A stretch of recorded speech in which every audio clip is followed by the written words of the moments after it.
نحمده ونصلي على رسوله الكريم فأعوذ بالله من الشيطان الرجيم بسم الله الرحمن الرحیم۔ سیرت سرور عالم محمد صلی اللہ علیہ وسلم کا مسلسل مطالعہ کر رہے ہیں۔ آج 33ویں نشست ہے اور مطالعے کا عنوان ہے مسئلہ معجزات۔ مسئلہ معجزات۔ پیغمبروں نے جب کبھی اپنے آپ کو فرستادہ رب العالمین کی حیثیت سے پیش کیا تو لوگوں نے ان سے یہی مطالبہ کیا کہ اگر تم واقعی رب العالمین کے نمائندے ہو تو تمہارے ہاتھوں سے کوئی ایسا واقعہ ظہور میں آنا چاہیے جو قوانین فطرت کی عام روش سے ہٹا ہوا ہو اور جس سے صاف ظاہر ہو رہا ہو کہ رب العالمین نے تمہاری صداقت ثابت کرنے کے لیے اپنی براہ راست مداخلت سے یہ واقعہ نشانی کے طور پر صادر کیا ہے۔ اس مطالبے کے جواب میں انبیاء علیہ السلام نے وہ نشانیاں دکھائی ہیں جن کو قرآن کی اصطلاح میں آیات اور متکلمین کی اصطلاح میں معجزات کہا جاتا ہے۔ ایسے نشانات یا معجزات کے جو لوگ قوانین فطرت کے تحت صادر ہونے والے عام واقعات قرار دینے کی کوشش کرتے ہیں، وہ در حقیقت کتاب کو ماننے اور نہ ماننے کے درمیان ایک ایسا موقف اختیار کرتے ہیں جو کسی طرح معقول نہیں سمجھا جا سکتا۔ اس لیے کہ قرآن میں جگہ جگہ صریح طور پر خارق عادت واقعے کا ذکر کر رہا ہو، وہاں اسے سیاق و سباق کے بالکل خلاف ایک عادی واقعہ بنانے کی کوشش محض ایک بھونڈی سخن سازی ہے جس کی ضرورت صرف ان لوگوں کو پیش آتی ہے جو ایک طرف تو کسی ایسی کتاب پر ایمان نہیں لانا چاہتے جو خارق عادت و واقعات کا ذکر کرتی ہو، اور دوسری طرف آبائی مذہب کے پیدائشی معتقد ہونے کی وجہ سے اس کتاب کا انکار بھی نہیں کرنا چاہتے جو فی الواقع خارق عادت واقعات کا ذکر کرتی ہے۔ بات پھر سن لیجیے۔ ایسے نشانات یا معجزات کو جو لوگ قوانین فطرت کے تحت صادر ہونے والے عام واقعات قرار دینے کی کوشش کرتے ہیں، وہ در حقیقت کتاب کو ماننے اور نہ ماننے کے درمیان ایک ایسا موقف اختیار کرتے ہیں جو کسی طرح معقول نہیں سمجھا جا سکتا۔ اس لیے کہ قرآن جس جگہ صریح طور پر خارق عادت واقعے کا ذکر کر رہا ہو، وہاں اسے سیاق و سباق کے بالکل خلاف ایک عادی واقعہ بنانے کی کوشش محض ایک بھونڈی سخن سازی ہے جس کی ضرورت صرف ان لوگوں کو پیش آتی ہے جو ایک طرف تو کسی ایسی کتاب پر ایمان نہیں لانا چاہتے جو خارق عادت واقعات کا ذکر کرتی ہو، اور دوسری طرف آبائی مذہب کے پیدائشی معتقد ہونے کی وجہ سے اس کتاب کا انکار بھی نہیں کرنا چاہتے جو فی الواقع خارق عادت واقعات کا ذکر کرتی ہے۔ معجزات کے باب میں اصل فیصلہ کن سوال صرف یہ ہے کہ آیا اللہ تعالی نظام کائنات کو ایک قانون پر چلا دینے کے بعد معطل ہو چکا ہے اور اس چلتے ہوئے نظام میں کبھی کسی موقع پر مداخلت نہیں کر سکتا، یا وہ بالفعل اپنی سلطنت کی زمام تدبیر و انتظام اپنے ہاتھ میں رکھتا ہے اور ہر آن اس کے احکام اس سلطنت میں نافذ ہوتے رہتے ہیں، اور اس کو ہر وقت اختیار حاصل ہے کہ اشیاء کی شکلوں اور واقعات کی عادی رفتار میں جزئی طور پر یا کلی طور پر جیسا چاہے اور جب چاہے تغیر کر دے۔ جو لوگ اس سوال کے جواب میں پہلی بات کے قائل ہیں، یعنی اس بات کے قائل کہ اللہ تعالیٰ نظام کائنات کو ایک قانون پر چلا دینے کے بعد معطل ہو چکا ہے، ان کے لیے معجزات کو تسلیم کرنا غیر ممکن ہے، کیونکہ معجزہ نہ ان کے تصور خدا سے میل کھاتا ہے اور نہ تصور کائنات سے۔ لیکن ایسے لوگوں کے لیے مناسب یہی ہے کہ وہ قرآن کی تفسیر و تشریح کرنے کے بجائے اس کا صاف صاف انکار کر دیں، کیونکہ قرآن نے تو سارا زور بیان ہی خدا کے مقدم و ذکر تصور کا ابطال اور مؤخر و ذکر تصور کا اثبات کرنے پر صرف کیا ہے، بخلاف اس کے جو شخص قرآن کے دلائل سے مطمئن ہو کر دوسرے تصور کو قبول کر لے، اس کے لیے معجزے کو سمجھنا اور تسلیم کرنا کچھ مشکل نہیں رہتا۔ ظاہر ہے کہ جب آپ کا عقیدہ ہی یہ ہوگا کہ مثلا اژدہے جس طرح پیدا ہوا کرتے ہیں اسی طرح وہ پیدا ہو سکتے ہیں، اس کے سوا کسی دوسری ڈھنگ پر کوئی اژدہا پیدا کرنا خدا کی قدرت سے بھی باہر ہے، تو آپ مجبور ہیں کہ ایسے شخص کے بیان کو قطعی طور پر جھٹلا دیں جو آپ کو خبر دے رہا ہو کہ ایک لاٹھی اژدہے میں تبدیل ہوئی اور پھر اژدہے سے لاٹھی بن گئی۔ لیکن اس کے برعکس اگر آپ کا عقیدہ یہ ہو کہ بے جان مادے میں خدا کے حکم سے زندگی پیدا ہوتی ہے اور خدا جس مادے کو جیسی چاہے زندگی عطا کر سکتا ہے، تو اس کے حکم سے لاٹھی کا اژدہا بننا اتنا ہی غیر عجیب واقع ہے جتنا اس خدا کے حکم سے انڈے کے اندر بھرے ہوئے چند بے جان مادوں کا اژدہا بن جانا غیر عجیب ہے۔ مجرد یہ فرق کہ ایک واقعہ ہمیشہ پیش آتا رہتا ہے اور دوسرا واقعہ صرف 3 مرتبہ پیش آیا، ایک کو غیر عجیب اور دوسرے کو عجیب بنا دینے کے لیے کافی نہیں ہے۔ معجزات کے برق ہونے کے دلائل قرآن میں دیے گئے ہیں۔ سورہ کہف کی آیت نمبر 24 میں ارشاد ہے، قُل رَّبِّ أَعْلَمُ بِعِدَّتِهِم مَّا يَعْلَمُهُمْ إِلَّا قَلِيلٌ فَلَا تُمَارِ فِيهِمْ إِلَّا مِرَاءً ظَاهِرًا وَلَا تَسْتَفْتِ فِيهِمْ أَحَدًا۔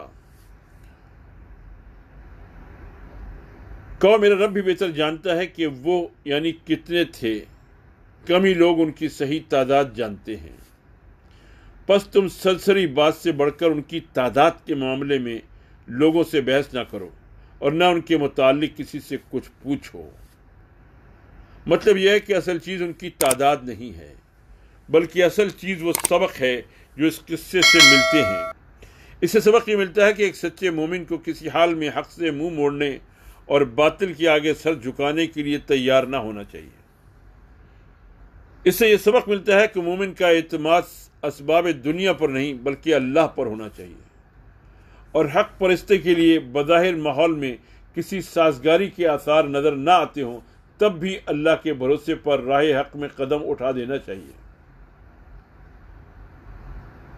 اس سے یہ سبق ملتا ہے کہ جس عادت جاریہ کو لوگ قانون فطرت سمجھتے ہیں اور خیال کرتے ہیں کہ اس قانون کے خلاف دنیا میں کچھ نہیں ہو سکتا، اللہ تعالیٰ در حقیقت اس کا پابند نہیں ہے۔ وہ جب اور جہاں چاہے اس عادت کو بدل کر جو غیر معمولی کام بھی کرنا چاہے کر سکتا ہے۔ اس کے لیے یہ کوئی بڑا کام نہیں ہے کہ کسی کو 2 برس تک سلا کر اس طرح اٹھا بیٹھائے جیسے وہ چند گھنٹے سویا ہے، اور اس کی عمر، شکل، صورت، لباس، تندرستی، غرض کسی چیز پر بھی اس طویل زمانے کا کچھ اثر نہ ہو۔ اس سے یہ سبق ملتا ہے کہ نوع انسانی کی تمام اگلی پچھلی نسلوں کو بیک وقت زندہ کر کے اٹھا دینا، جس کی خبر انبیاء اور کتب آسمانی نے دی ہے، اللہ تعالیٰ کی قدرت سے کچھ بھی بعید نہیں ہے۔ اس سے یہ سبق بھی ملتا ہے کہ جاہل انسان کس طرح ہر زمانے میں اللہ کی نشانیوں کو اپنے لیے سرمایہ چشم بصیرت بنانے کے بجائے الٹا مزید گمراہی کا سامان بناتے رہے ہیں۔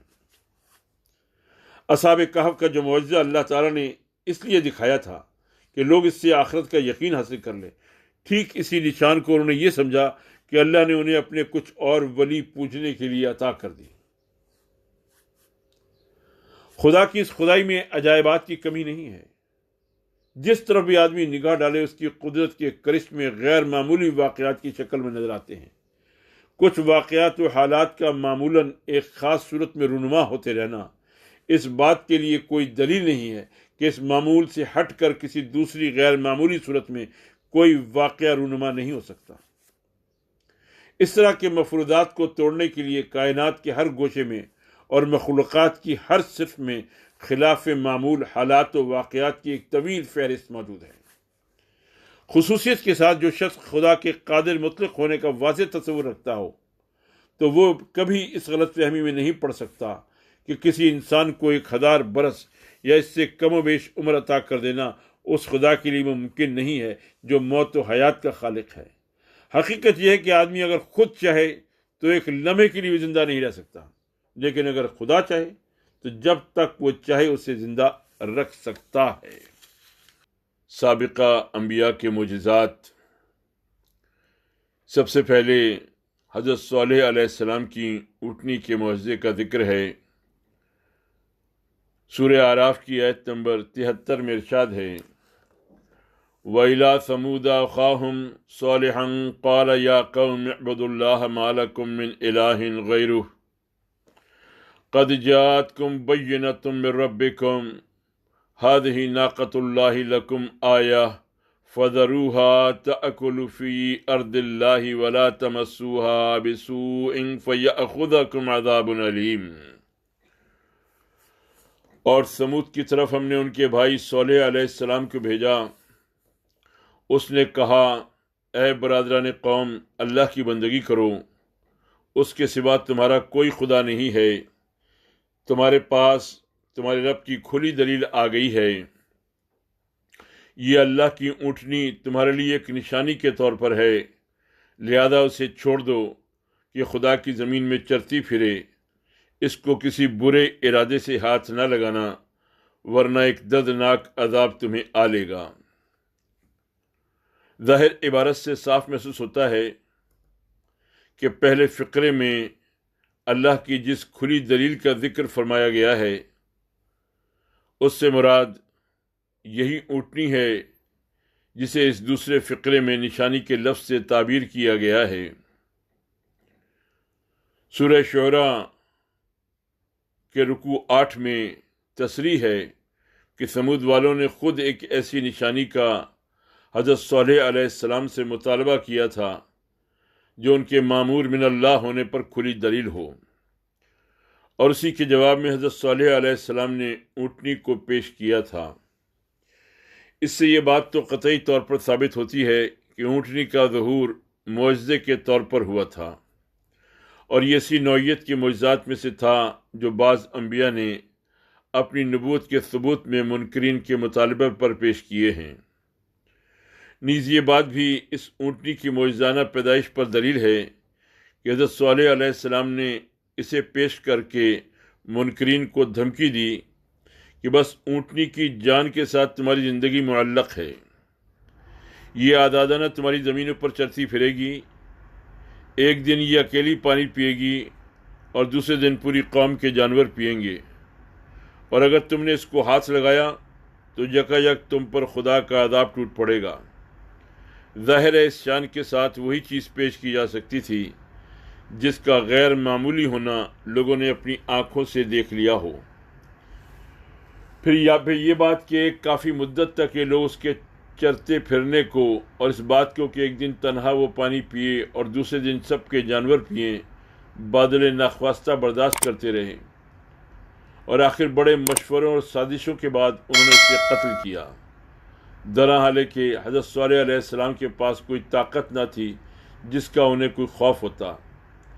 اس حقیقت پر مزید دلیل یہ ہے کہ وہ اس اونٹنی سے خوف زدہ تھے اور جانتے تھے کہ اس کے پیچھے ضرور کوئی زور ہے جس کے بل پر وہ ہمارے درمیان دندناتی پھرتی ہے۔ قرآن اس امر کی کوئی تصریح نہیں کرتا کہ یہ اونٹنی کیسی تھی اور کس طرح وجود میں آئی۔ کسی صحیح حدیث میں بھی اس کی کیفیت بیان نہیں کی گئی ہے، اس لیے ان روایات کو تسلیم کرنا کچھ ضروری نہیں جو مفسرین نے اس کی کیفیت پیدائش کے متعلق نقل کی ہیں، لیکن یہ بات کہ وہ کسی نہ کسی طور پر معجزے کی حیثیت رکھتی تھی قرآن سے ثابت ہے۔ سورہ بقرہ کی آیت نمبر 259 میں ارشاد ہے، ایک اور معجزے کا ذکر احیاء موتا کا معجزہ، یا پھر مثال کے طور پر اس شخص کو دیکھو جس کا گزر ایک ایسی بستی پر ہوا جو اپنی چھتوں پر اوندھی گری پڑی تھی۔ اس نے کہا، یہ آبادی جو ہلاک ہو چکی ہے اسے اللہ کس طرح دوبارہ زندگی بخشے گا؟ اس پر اللہ نے اس کی روح قبض کر لی اور وہ 100 برس تک مردہ پڑا رہا۔ پھر اللہ نے اسے دوبارہ زندگی بخشی اور اس سے پوچھا بتاؤ کتنی مدت پڑے رہے ہو؟ اس نے کہا 1 دن یا چند گھنٹے رہا ہوں گا۔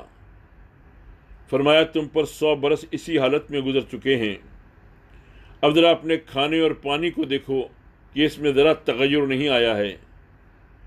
دوسری طرف ذرا اپنے گدھے کو بھی دیکھو کہ اس کا پنجر تک بوسیدہ ہو رہا ہے، اور یہ ہم نے اس لیے کیا کہ ہم تمہیں لوگوں کے لیے ایک نشانی بنا دینا چاہتے ہیں۔ پھر دیکھو کہ ہڈیوں کو اس پنجر کو ہم کس طرح اٹھا کر گوشت پوشت اس پر چڑھاتے ہیں۔ اس طرح جب حقیقت اس کے سامنے بالکل نمایاں ہو گئی تو اس نے کہا میں جانتا ہوں کہ اللہ ہر چیز پر قدرت رکھتا ہے۔ سورہ بقرہ آیت نمبر 259۔ یہ ایک غیر ضروری بحث ہے کہ وہ شخص کون تھا اور وہ بستی کون سی تھی۔ اصل مدعا جس کے لیے یہاں ذکر دلایا گیا ہے صرف یہ بتانا ہے کہ جس نے اللہ کو اپنا ولی بنایا تھا اسے اللہ نے کس طرح روشنی عطا کی۔ شخص اور مقام دونوں کی تعین کا نہ ہمارے پاس کوئی ذریعہ ہے نہ اس کا کوئی فائدہ۔ البتہ بات کے بیان سے ظاہر ہوتا ہے کہ جن صاحب کو یہ ذکر ہے وہ ضرور کوئی نبی ہوں گے۔ اس سوال کے یہ معنی نہیں کہ وہ بزرگ حیات بعد الموت کے منکر تھے یا انہیں اس میں شک تھا، بلکہ دراصل وہ حقیقت کا عینی مشاہدہ چاہتے تھے، جیسا کہ انبیاء علیہ السلام کو کرایا جاتا رہا ہے۔ ایک ایسے شخص کا زندہ پلٹ کر آنا جسے دنیا 100 برس پہلے مردہ سمجھ چکی تھی، خود اس کو اپنے ہم عصروں میں ایک جیتی جاگتی نشانی بنا دینے کے لیے کافی تھا۔ حضرت ایوب کے لیے چشمہ شفا، ایک اور معجزہ۔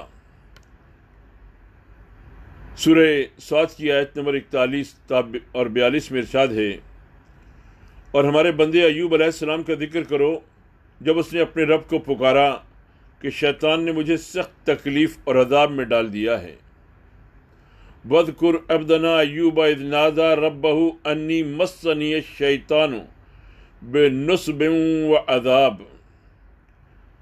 ہم نے اسے حکم دیا اپنا پاؤں زمین پر مار، یہ ہے ٹھنڈا پانی نہانے کے لیے اور پینے کے لیے۔ اُرْكُضْ بِرِجْلِكَ هَذَا مُخْتَصَلٌ بَارِدٌ وَشَرَابٌ، یعنی اللہ تعالیٰ کے حکم سے زمین میں پاؤں مارتے ہی ایک چشمہ نکل آیا جس کا پانی پینا اور اس میں غسل کرنا حضرت ایوب علیہ السلام کے مرض کا علاج تھا۔ اغلب یہ ہے کہ حضرت ایوب علیہ السلام کسی سخت جلدی مرض میں مبتلا تھے۔ بائبل کا بیان بھی یہی ہے کہ سر سے پاؤں تک ان کا سارا جسم پھوڑوں سے بھر گیا تھا۔ معجزات حضرت ابراہیم علیہ السلام، 4 پرندوں کو زندہ کرنے کا واقعہ۔ سورہ بقرہ کی آیت نمبر 260 میں ارشاد ہے اور وہ واقعہ بھی پیش نظر رہے جب ابراہیم علیہ السلام نے کہا تھا کہ میرے مالک مجھے دکھا دے تو مردوں کو کیسے زندہ کرتا ہے۔ وَإِذْ قَالَ إِبْرَاهِيمُ رَبِّ أَرِنِي كَيْفَ تُحْيِي الْمَوْتَىٰ، فرمایا کیا تو ایمان نہیں رکھتا؟ قَالَ أَوَلَمْ تُؤْمِنْ، اس نے عرض کیا ایمان تو رکھتا ہوں مگر دل کا اطمینان درکار ہے۔ قَالَ بَلَىٰ وَلَٰكِنَّ لِيَطْمَئِنَّ قَلْبِي، فرمایا اچھا تو 4 پرندے لے لے اور ان کو اپنے سے مانوس کر لے، پھر ان کا ایک ایک جز ایک ایک پہاڑ پر رکھ دے، پھر ان کو پکار، وہ تیرے پاس دوڑے چلے آئیں گے۔ خوب جان لے کہ اللہ نہایت با اقتدار اور حکیم ہے۔ قال فخذ 4 من الطير فصرهن إليك ثم اجعل على كل جبل منهن جزءا ثم ادعهن يأتينك سعيا واعلم ان اللہ عزیز حکیم۔ حضرت ابراہیم علیہ السلام کے ہاں بڑھاپے میں اولاد کی پیدائش کا ہونا۔ سورہ ہود کی آیت نمبر 71 سے 73 میں ارشاد ہے پھر ہم نے اس کو اسحاق کی اور اسحاق علیہ السلام کے بعد یعقوب علیہ السلام کی خوشخبری دی۔ فبشرناها باسحاق ومن وراء اسحاق یعقوب، وہ بولی ہائے میری کمبختی، کیا میرے ہاں اولاد پیدا ہوگی جبکہ میں بڑھیا پھوس ہو گئی ہوں اور یہ میرے میاں بھی بوڑھے ہو چکے ہیں؟ یہ تو بڑی عجیب بات ہے۔ قالت یا ویلتا أألد وأنا عجوز وهذا بعلی شیخا ان هذا شیء عجیب۔ فرشتوں نے کہا اللہ کے حکم پر تعجب کرتی ہو؟ ابراہیم علیہ السلام کے گھر والوں، تم لوگوں پر تو اللہ کی رحمت اور اس کی برکتیں ہیں، اور یقیناً اللہ نہایت قابل تعریف اور بڑی شان والا ہے۔ قالوا وتعجبین من امر اللہ رحمت اللہ وبرکاتہ علیکم اہل البیت انہ حمید مجید۔ حضرت ابراہیم علیہ السلام کو آگ سے بچایا جانا سورہ صافات کی آیت نمبر 97 اور 98 میں بیان۔ انہوں نے آپس میں کہا اس کے لیے ایک الاؤ تیار کرو اور اسے دہکتی ہوئی آگ کے ڈھیر میں پھینک دو۔ انہوں نے اس کے خلاف ایک کارروائی کرنی چاہی تھی، مگر ہم نے انہی کو نیچا دکھا دیا۔ آج ہم نے انبیاء علیہ السلام کے معجزات پر غور کیا، اس مضمون کا مطالعہ کیا۔ اللہ تعالی ہمیں تمام معجزات پر یقین اور بالخصوص اس عقلی معجزے پر جو رسول اکرم صلی اللہ علیہ وسلم کو دیا گیا، یعنی قرآن، اس پر ایمان لانے اور اس کے بتائے ہوئے نظام زندگی پر عمل کرنے اور قائم کرنے کی توفیق عطا فرمائے۔ وآخر دعوانا ان الحمد للہ رب العالمین۔